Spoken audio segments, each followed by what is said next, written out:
we found this little guy. We decided to name him. What's his name, Coop? We just spotted him on the side of the road.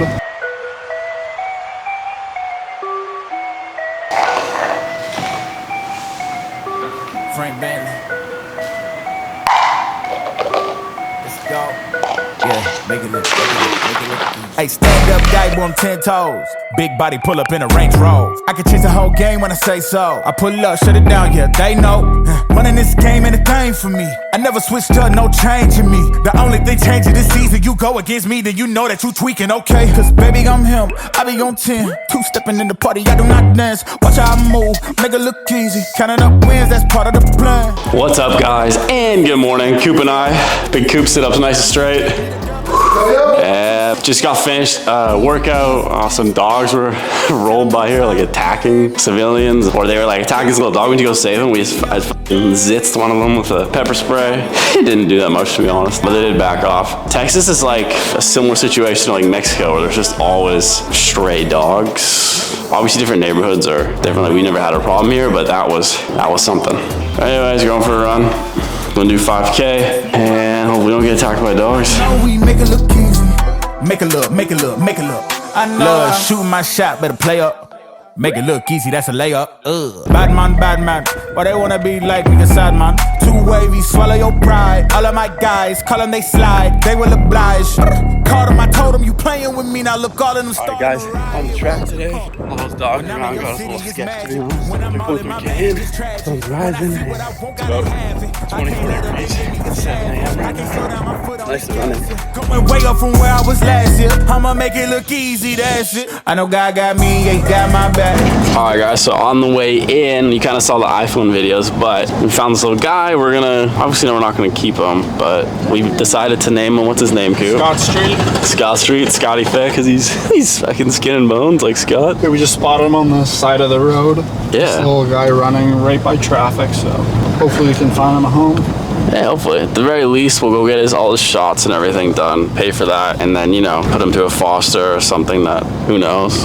While I'm driving here, a lot of the neighborhoods in Texas, if they're all the Vancouver or Canada folk per se, like, there's not a lot of stray dogs around, but in Texas it is different. It is more like Mexico. There are lots of stray dogs, like those pit bulls that almost attacked us, or that did attack us this morning, I should say. I had the pepper spray, so it's a bit different around these parts, y'all. We just do what we can if we see like a dog in need, just like those pit bulls were attacking that little dog, and we fucking sprayed them, because that's BS. Always do what we can to help out. I know there's been a lot of dogs on the channel already that have been like wandering around the warehouse. Yeah, this clip is long, but we're at the warehouse. We gotta go to the DMV. Hate the DMV. We're retiring our BC license today, so I'm relinquishing my Canadian citizenship, which is gonna be the title of the vlog. Relinquishing my Canadian identity. Mr. Scott. Hey. Hey, Mr. Scott. Hey.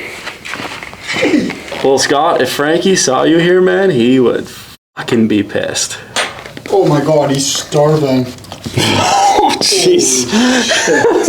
So we're on our way to the DMV.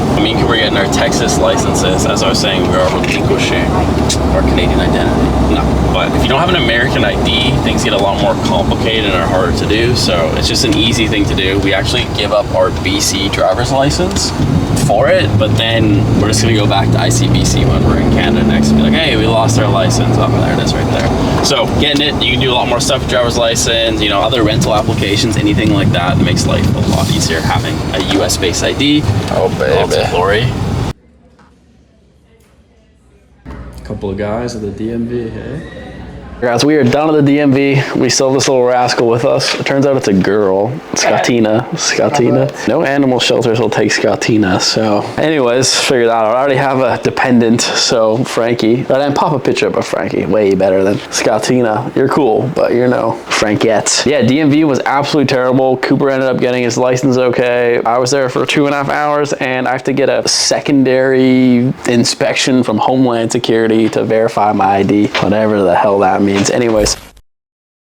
Okay guys, so today's video topic is going to be about business stress, because business stress is really unique and it's something that you don't really understand until you get into it. I have kind of like my 5 pillars of business stress here, because there's a lot of different things that can happen, and as you're in a business that's growing very, very, very rapidly, the first kind of thing is going to come up, which is cash flow stress, because you're not going to have enough money to buy enough inventory to sustain your sales. So the biggest stressor of everything is, number 1 is cash flow stress, number 2 is people stress. You're going to be hiring, firing, finding all these people that kind of go hand in hand with your business. 3 is just fires, which I put a fire as a category as like, you wake up at 4 a.m., you're going to bed at 11 p.m., something is happening that's going to require your attention. You just got to learn to deal with it and really get on it fast. That's a big one. 4 is inventory stress. You're selling a lot, you need to have stock. Sometimes the stock takes 6 months to get to you by the time you order it. So it's a constant battle for even big companies like Gymshark, Lululemon. The next thing is warehouses. So with us, we do our own fulfillment, which is awesome. It also requires a lot of headaches because we have 2 warehouse locations,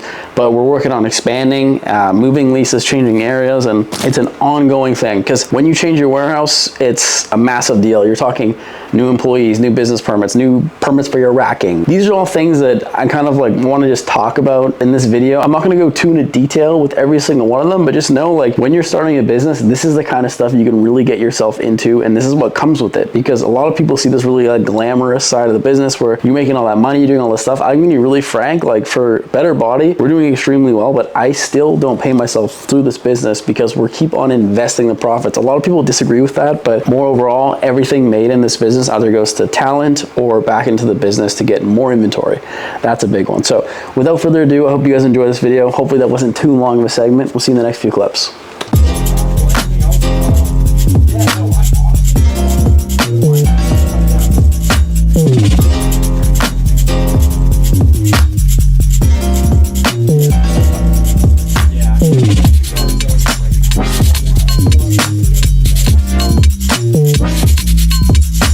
Alright, so we're at a place called Bark.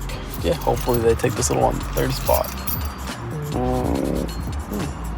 Come on, guys. She's so cute. She's only got a few fleas. I probably have one. They took her. I had to put a bit of a fuss. I think they took her. We're just waiting to see. I feel like I got fleas everywhere. Alright, hair's nuts. Everything's nuts. Bark Houston took her. I even have a tag ID. I took a picture of it. I gotta upload that, but we can track the dog. Obviously, she's not gonna get put down. I was very clear about that because she's not aggressive and she doesn't have like a wound where she's like bleeding out. So she will get adopted. I said if anything goes wrong, they have my number, they have all my ID because I technically like own the dog for today. Just nice to know that the dog's gonna be okay. Find a new home, and like as a puppy, man, like they put her as 3 months old on the papers. Like you're gonna find a home, little Chihuahua, like dang. Dog Sega over. Back to the topic of the video. Dog Sega is very exciting, but she's on to a great home. But now we're stuck in traffic, so let's just keep it going here. Biggest thing is cash flow stress. The amount of stress to grow a business quick that you get in cash flow when you are paying for advertising, you're spending like 60 grand a month at the time to just get sales in the door, which it was profitable, but the amount of stress with cash flow, no one would understand it unless you've been through it yourself, which anyone who has a business, they probably have. This certain degree too of cash flow, I've always had like money. I had a lot of money on the sidelines that I invested, and I put everything on the line for Better Body. So after that, I had no more to invest. So this is like wake up at 2 a.m. with sweats on cash flow, don't sleep the whole night. It's not glamorous, man. I think even today, cash flow stress comes and goes. It comes in different ways, not in exactly the startup way, but it's still stressful. Like we're projecting a certain amount of inventory, projecting a certain amount of sales. So if we fall short, you can get caught in a pinch. This is what you have to do. You have to recycle and just reuse your cash flow as much as possible.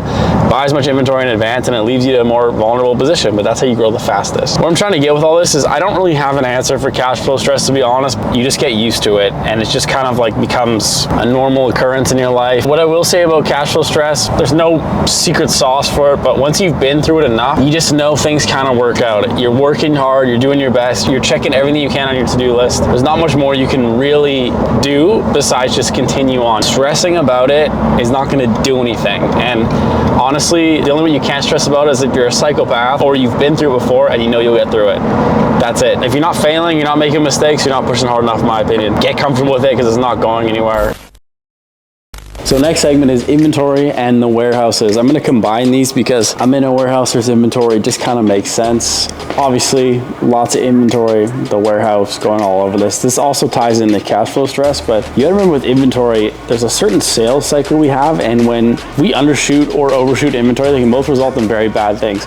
overshoot inventory, you have way too much stock, all your money is here, and then you have no money to pay employees or your rent because you literally bought too much. If you're too short, you under forecast, all of a sudden your sales drop. You could literally run out of all inventory and then literally your sales will drop to zero. There's so much more that can go into inventory where it's like you want to make sure your best sellers are in stock. What sold last year really well might not sell this year very well. It goes on and on and on and on. Inventory can make or break a business. End of story. And then as far as warehouses, we have a warehouse here in Houston, Texas, and we have a warehouse in Abbotsford, which you guys have seen. If you haven't seen, go check those out for sure. And the big things for that is with your warehouses, we have 2 rent bills on those warehouses, Abbotsford and Houston combined total probably like, you know, $30,000 a month. It's a huge expense to carry. So all of a sudden if your sales stop, you have employees, you have warehouses, all this stuff kind of drag you down. At the same time too, for our warehouses, they're all in leases. We're outgrowing warehouses, we're changing warehouses. We want to make sure that when we're ready, we have a new space picked out. We've looked at a ton of warehouses. We're probably gonna outgrow this one as is. It's really complicated where if you overshoot a warehouse for 5 years, you could get in a lot of trouble. Or if you undershoot, you might have to move and it might not be worthwhile. There's so many costs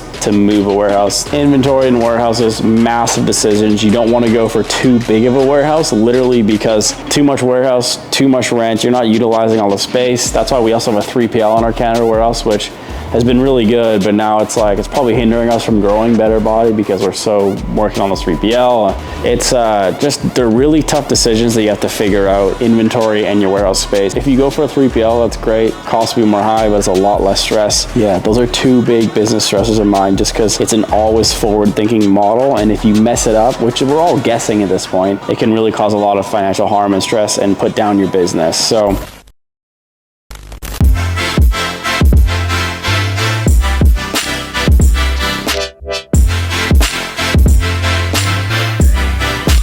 what's up guys, day before the video is getting uploaded.